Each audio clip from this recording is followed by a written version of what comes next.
Grabe.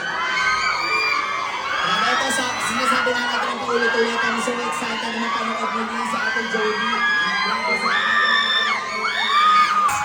The one and only Jody Santa Maria.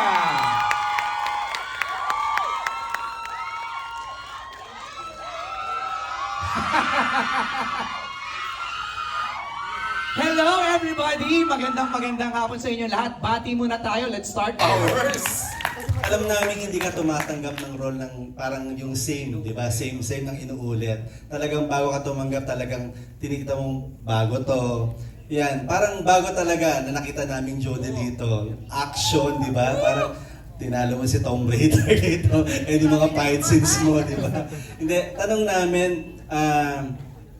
how was it? Kumbaga, how was it? Paano ka nag-prepare dun sa character mo? And paano ka nag-training? And ano yung mga na-encounter mo during the times na nasaktan ka ba? Ano yung mga challenges you encounter during the shoot? When it was first offered to me, I think yung isa sa mga bagay na nagpa-yes sa akin sa project is it's new. It's something that I haven't done before. And ako kasi parang I always welcome challenges, and parang I feel na parang when I begin to doubt myself whether if I could do or I could do it or not, parang the more na nanggigigil ako na hindi, kailangan ko siyang gawin. So yun yung una, and then the next is how do I prepare? So we did a lot of training. We did a lot of strength and conditioning because we don't want anyone to get injured naman on set. Isa lang yun dun sa maraming component na kailangan mong gawing preparation for the role. Kasi may physical aspect ka, there's also the emotional aspect, your relational aspect to your co-actors, diba, sa roles nila, and a lot of psychological aspect also. So you have to do a lot of parang digging, anong nangyari, kung may mga missing na parang bagay, trabaho mo as an actor na i-fill in yung blanks or fill in the gaps, hindi ba?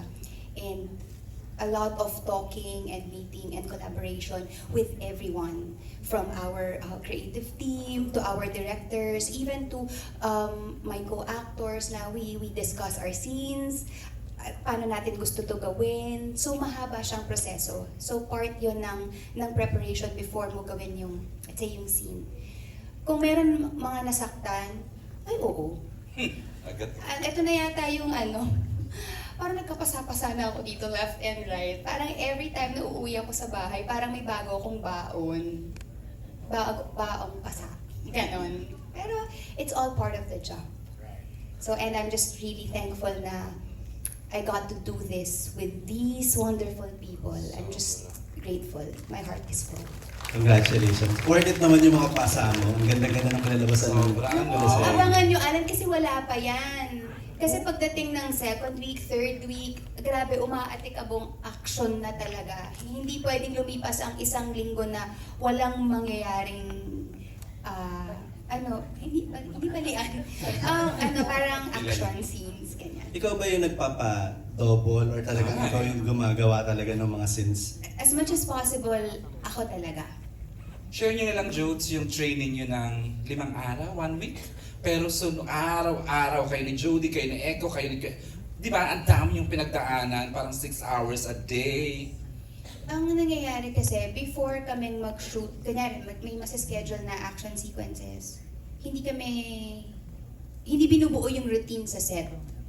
Binubuo yun ng stunt director namin prior to the scene na kukunan. So, naglalaan talaga kami ng time for rehearsal.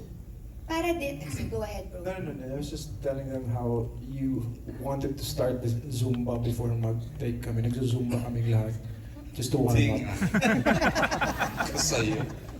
Led by Led by Jody. The Diamond Star. Shake, body dancer. Shake, body dancer. Ganun muna kami. Bago kami sumalang. Para alam mo yung circulation. Ganun. Sample daw, sample. Shake, body dancer. Ari kumando. Sige na na. Siya yung leader namin. Di ba, Mama? Alright. So anyway, congratulations everyone. Thank you, Alan.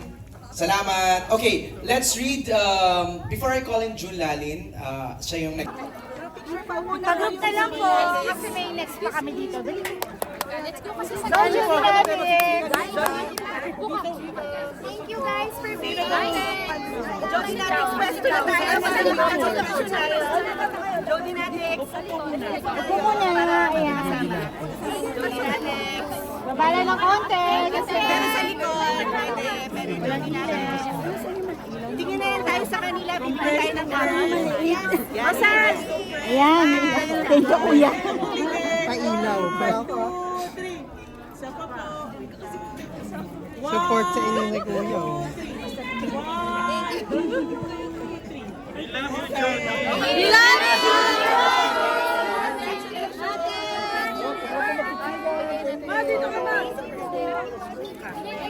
Sinabi mo si Mama Pronsa.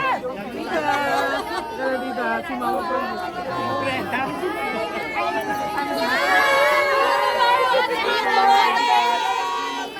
Congrats, Miss Jo! Ano si Jody without walang nanonood sa kanya, walang nakikita sa kanya? For me, I'm just a simple person, have simple joys in life. Thank you! Miss Jody, one question lang.